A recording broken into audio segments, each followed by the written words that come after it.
अध्यक्ष महोदय, ये आप लोग जाने।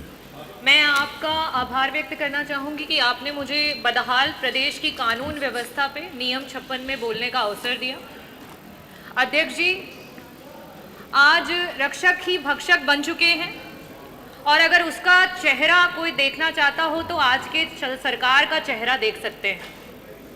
जिस जनता ने लॉ एंड ऑर्डर के नाम पे सरकार को चुना था, वो आज अपने आप को ठगा हुआ महसूस कर रही है। अध्यक्ष जी, ये सरकार एक ऐसा असुर बन चुकी है जिसकी खुराक इस देश की महिलाएं, इस देश के युवा, इस देश के दलित, इस देश के पिछड़े, इस देश के प्रत्येक वो गरीब और किसान बन चुके हैं। अध्यक्ष जी, मैं नियम 56 में आपके समक्ष प्रयागराज में तत्कालिक जो घटना हुई उसके बारे में आपका ध्यान आकृष्ट करना चाहूंगी। अध्यक्ष जी, एक खटिक समाज जो कि अनुसूचित जाति का एक अभिन्न और एक जरूरी अंग है, उस समाज के 4 बच्चों को बेरहमी से मार दिया गया, उनको मौत के घाट उतार दिया गया। अध्यक्ष जी, भीषण ठंडी में मकर संक्रांति की शाम को उनके घर से 2 किलोमीटर की दूरी पे एक गंदे से तालाब में 4 शरीर वहां से, जिसमें एक 17 वर्षीय, एक 16 वर्षीय, एक 11 वर्षीय और एक 7 वर्षीय,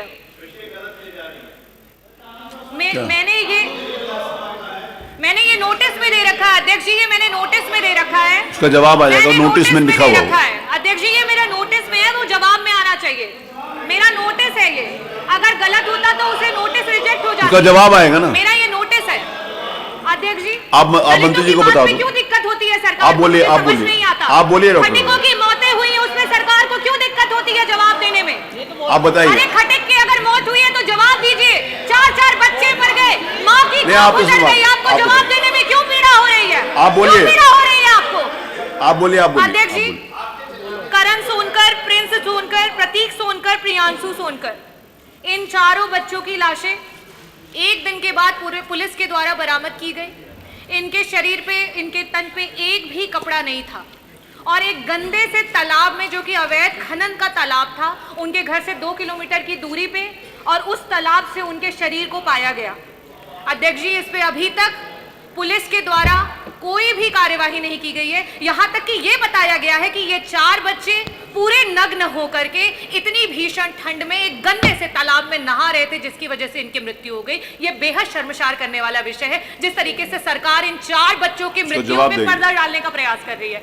दूसरा विषय मैंने अध्यक्ष जी नोटिस में दिया था, जिसमें पप्पू सोनकर और अरविंद सोनकर, जो कि एक शादी के समारोह के बाहर पाए गए और उनको पुलिस के द्वारा 26 जनवरी की रात को उठा लिया गया।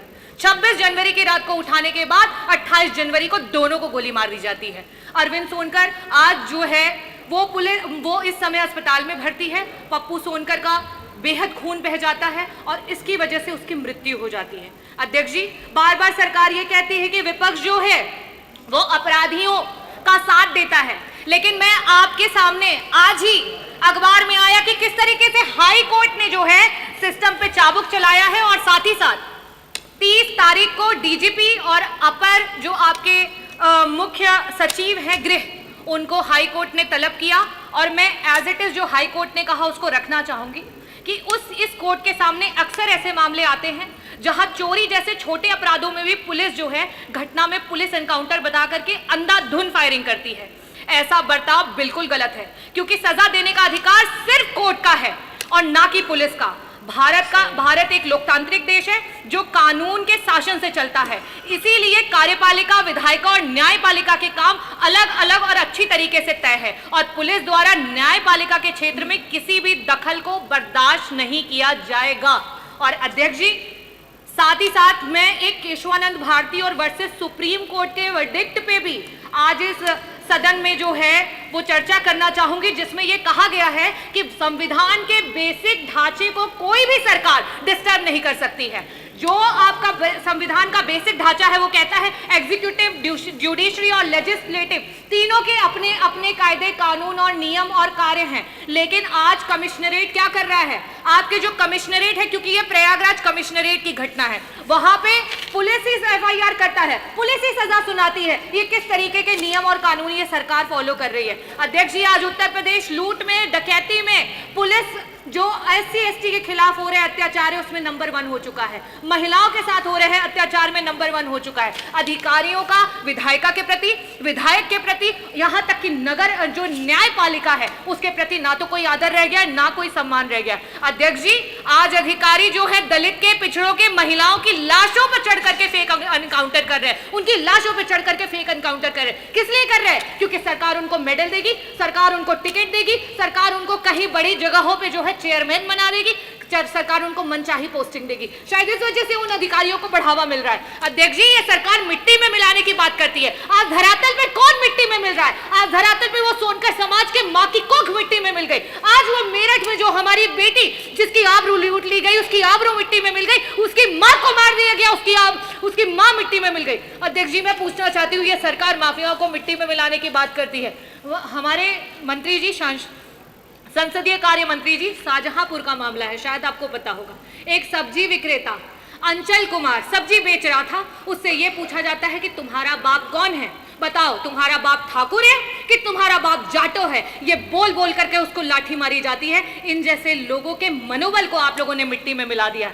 विकास जाटव जैसे लोग जब अमरोहा में मंदिर में जाते हैं तो उन्हें गोलियों से भून दिया जाता है। उन जैसे बच्चों को आपने मिट्टी में मिला दिया है। अध्यक्ष जी, KGMU जैसी संस्थानों में जिस समय भारतीय जनता पार्टी के गुंडे जाकर के वहां पे गुंडागर्दी करते हैं और सरकार के द्वारा उन पे रोक नहीं लगाई जाती है, इस तरीके के बड़े बड़े संस्थानों को इस सरकार ने मिट्टी में मिला दिया है।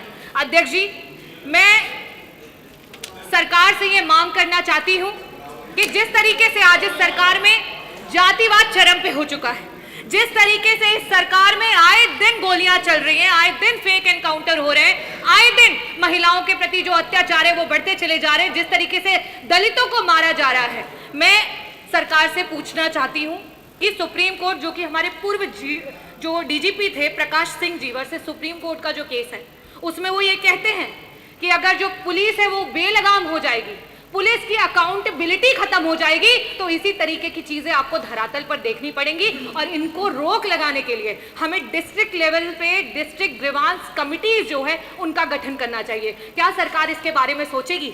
हमारे बीच से जो बच्चे चले गए उनके परिवारों को 50-50 लाख रुपए मुआवजा, उन परिवारों के पास न रहने के लिए कोई ठिकान है, न उन परिवारों के पास कोई रोजगार है। क्या सरकार उन्हें, मैंने DM से भी वार्तालाप हुई थी अध्यक्ष जी, मैंने कहा था कि उनको कम से कम जमीनी पट्टा कराया जाए, उनको आवास मिला जाए, लेकिन उस पर अभी तक कोई कार्यवाही नहीं हुई है। अध्यक्ष जी, ऐसे परिवारों को क्या सरकार जो है सहायता देगी या सिर्फ धरातल पे जीरो बन करके बड़ी बड़ी बातें सदन में करेगी? अध्यक्ष जी, मैं पूछना चाहती हूं कि जिस तरीके से कोर्ट ने सरकार को फटकार लगाई है और जिस तरीके से पुलिस सरकार की बेलगाम होती चली जा रही है, आपके NCRB के आंकड़े खुद बता रहे हैं कि उत्तर प्रदेश आज देश में पुलिस कस्टोडियल डेथ्स में नंबर 1 हो चुका है, फेक एनकाउंटर्स में नंबर 1 हो चुका है। इन सब को स्टॉप करने के लिए, इन सब पे रोक लगाने के लिए क्या इस प्रदेश को एक होम मिनिस्टर देगी?